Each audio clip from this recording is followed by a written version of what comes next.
Rossiya Federatsiyasidagi hamyurtlarimiz diqqatiga, agarda sizga registratsiya, продление, трудовой договор, уведомление va shunga o'xshash huquqiy yordamlar kerak bo'ladigan bo'lsa, ekraningizdagi raqamlarga bog'lanishingiz mumkin.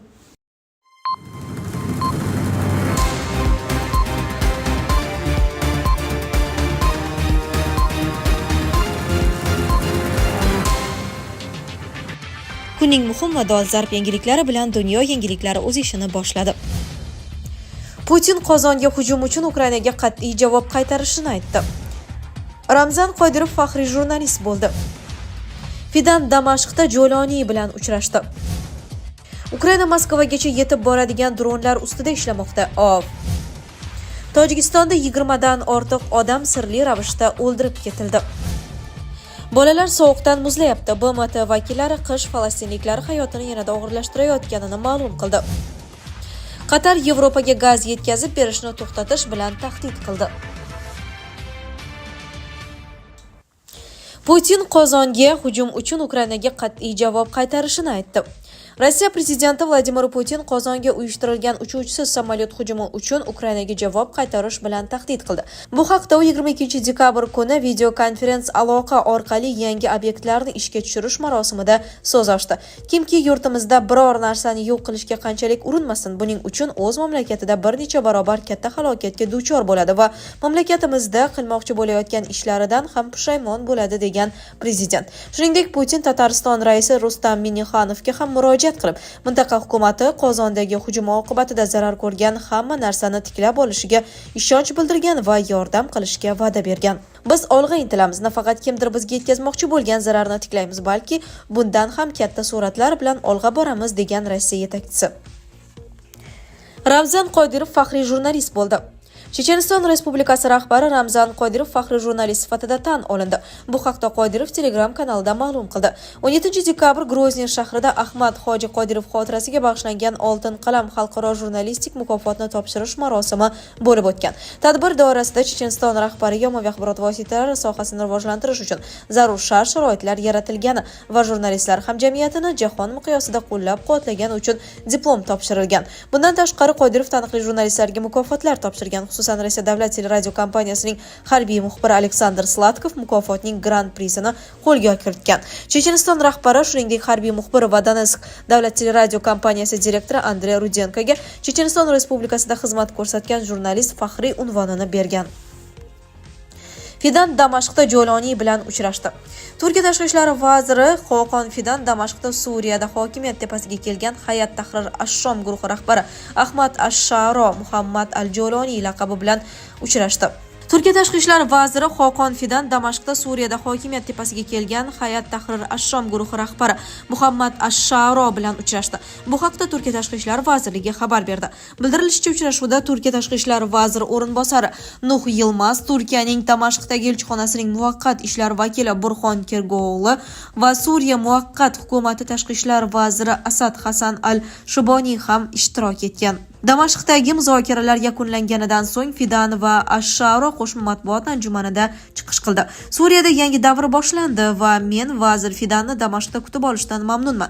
Suriya kelajagi bilan bog'liq muammolar va masalalarni batafsil muhokama qildik. Biz hukumatning kelgusidagi faoliyati haqida gaplashdik. Xususan, Mudofaa vazirligining ahamiyati va qurol faqat davlat nazoratida bo'lishi kerakligini ta'kidladik. Davlatdan boshqa hech bir guruh qurolga ega bo'lmasligi kerak. Bizning nazoratimiz ostidagi yoki YPG nazorat ostidagi hududlarda hech bir guruhning qo'lida qurol bo'lishini qabul qila olmaymiz, dedi Ahmad ash-Sharo.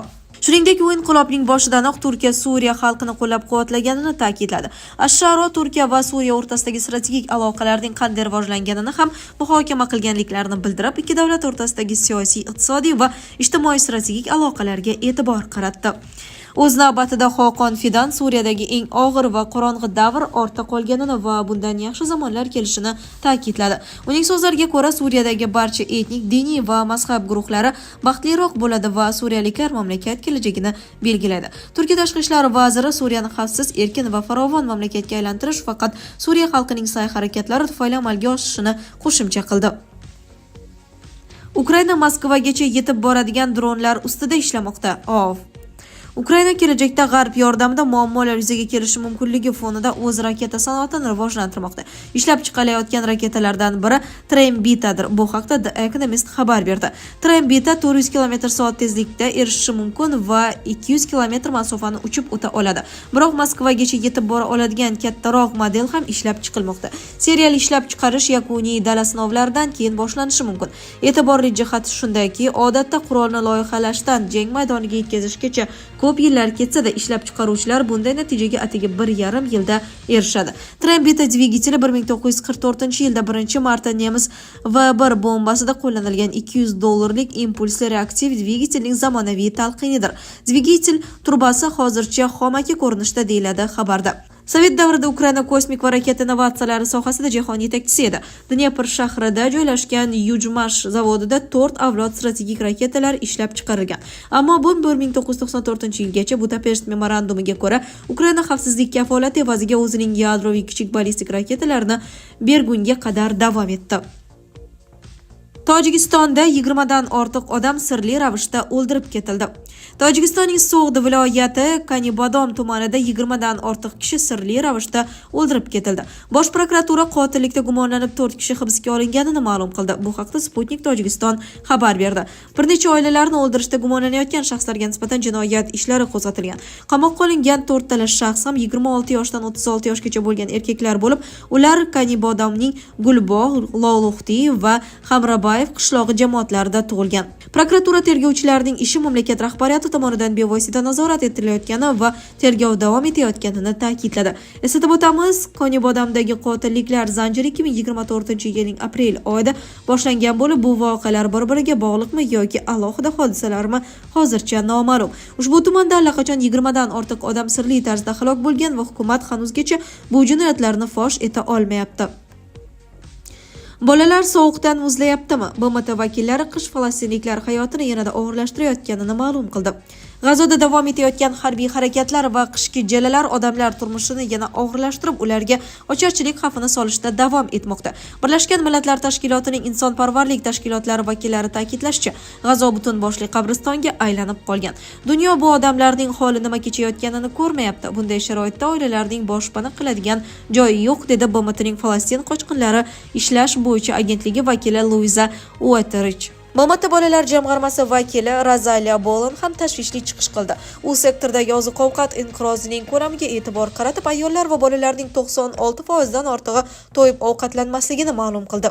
Odamlar nafaqat jismoniy, balki ruhiy azob-uqubatlarni ham boshdan kechirmoqda. Bolalar sovuqdan muzlashyapti, yomg'irda ivishyapti, oyoq yalang yuribdi. Men haligacha yozgi kiyimda yurgan ko'p bolalarni ko'ryapman. Ovqat pishirishga gaz uzilganidan so'ng ko'pchilik bolalar o'tin uchun chiqindilar orasida plastik terishga majbur bo'lyapti, dedi u.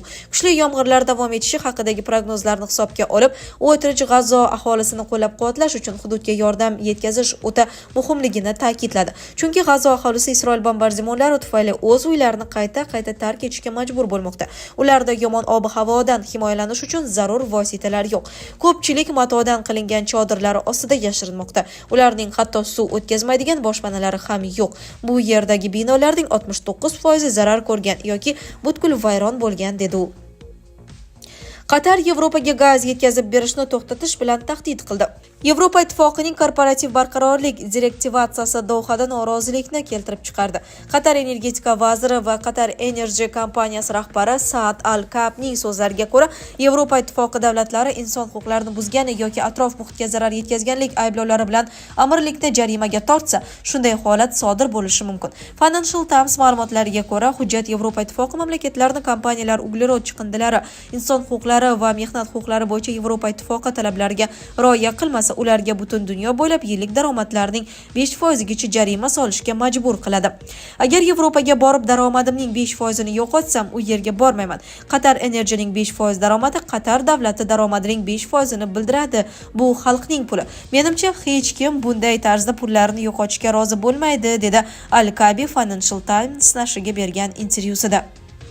Sizlarga yetkazmoqchi bo'lganlarimiz shulardan iborat edi. Dunyo yangiliklaridan uzoqlashmang.